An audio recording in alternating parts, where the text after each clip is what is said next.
कबीरा खड़ा बाजार में लिए लकुटिया हाथ, जो घर फूके आप ना चले हमारे साथ।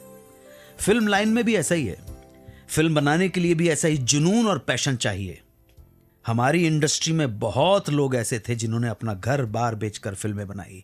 इस लिस्ट में पहला नाम है हिंदुस्तानी सिनेमा के जनक, the father of the Indian motion pictures, Dada Saheb Phalke.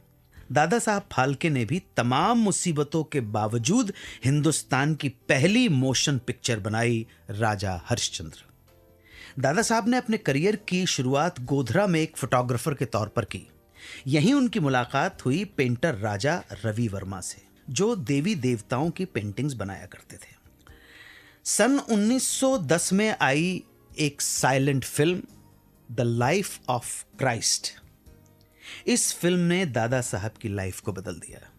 इस फिल्म से वो इतना प्रभावित हुए कि उन्होंने भारत में पहली मोशन पिक्चर बनाने का मन बना लिया।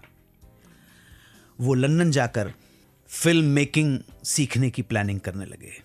लंदन जाने का पैसा उनके पास नहीं था, इसलिए परिवार वालों से, मित्रों से मदद ली और पहुंच गए लंदन फिल्म मेकिंग सीखने।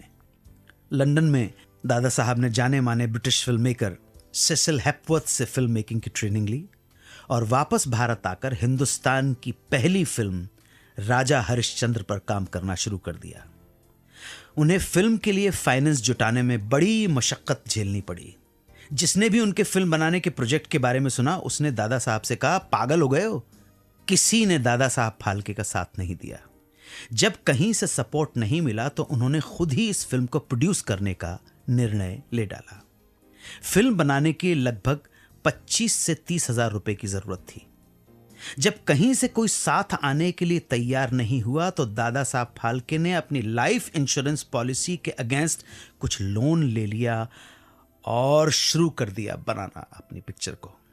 फिल्म में लीड रोल के लिए मराठी स्टेज एक्टर दामोदर देवकी को साइन किया, मगर फीमेल लीड रोल तारामती के लिए दादा को कोई लड़की नहीं मिली। दादा साहब फाल्के ने मराठी अखबार इंदु प्रकाश में ऐड भी दिया कि खूबसूरत चेहरे चाहिए फिल्म के लिए, मगर जैसे लोग उन्हें चाहिए थे वो नहीं मिले। दादा ने सारी कोशिश कर डाली, यहां तक कि उन्होंने कोठे पर नाचने वाली औरतों से बात की, मगर बात बनी नहीं। तब उन्होंने एक रेस्टोरेंट में काम करने वाले कुक अन्ना सालुंके को फीमेल कैरेक्टर के लिए साइन कर लिया। फिल्म अभी पूरी नहीं हुई थी कि पैसा खत्म हो गया। ऐसे में दादा ने पत्नी के गहने भी बेच दिए और जब इससे भी काम नहीं चला तो उन्होंने फिल्म को कंप्लीट करने के लिए घर का फर्नीचर और घर के बर्तन तक बेच डाले। इस फिल्म में दादा साहब फाल्के का पूरा परिवार इन्वॉल्व था। उनकी धर्मपत्नी काकी फाल्के पूरी यूनिट के लिए खाना बनाने के लिए, फिल्म के कॉस्ट्यूम धोने के लिए और बाकी चीजों का ख्याल रखने के लिए अपॉइंट की गई थी। दादा साहब के बेटे ने इस फिल्म में हरिश्चंद्र के बेटे का रोल निभाया था, कुमार रोहिताश्व का। फिल्म की शूटिंग 1912 में मॉनसून के बाद शुरू हुई। इसके कुछ हिस्से दादर के मेन रोड के एक बंगले में शूट हुए, जिसके मालिक थे मथुरा दास मोंजीवा जी। कुछ हिस्सा पुणे के पास के एक गांव में शूट किया गया।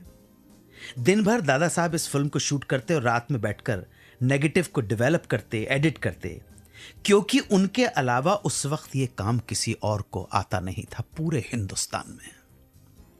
लगभग 3700 फीट रील का इस्तेमाल इस फिल्म में हुआ। फिल्म की ड्यूरेशन थी करीब 50 मिनट। फिल्म को पूरी होने में 7 महीने और 21 दिन का समय लगा।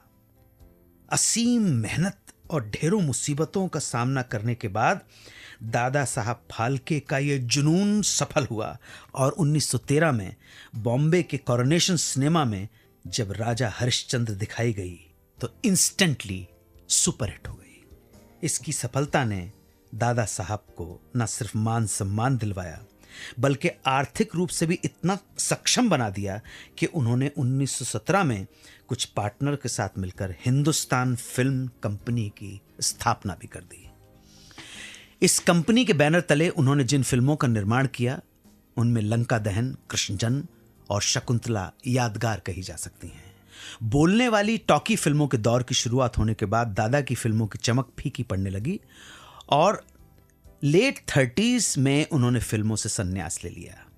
1937 में आई फिल्म गंगावतरण उनकी आखिरी फिल्म थी। हिंदुस्तान और हिंदुस्तानी सिनेमा हमेशा कर्जदार रहेंगे दादा साहब फाल्के के। दिल ने फिर याद किया। इस सेगमेंट में आज बात उस नगमा निगार की जिसने लिखे थे यादगार नगमे। इस दिल के टुकड़े हजार हुए, कोई यहां गिरा कोई वहां गिरा। आइए मेहरबान बैठिए जाने जा। गीतकार कमर जलालाबादी को याद करेंगे बस थोड़ी ही देर में। आप सुनते रहें सुहाना सफर विद अन्नू कपूर, सिर्फ 92.7 बिग एफएम पर। 92.7 बिग एफएम पर आप सुन रहे हैं रेडियो का number 1 show Suhana suffer with Annu Kapoor.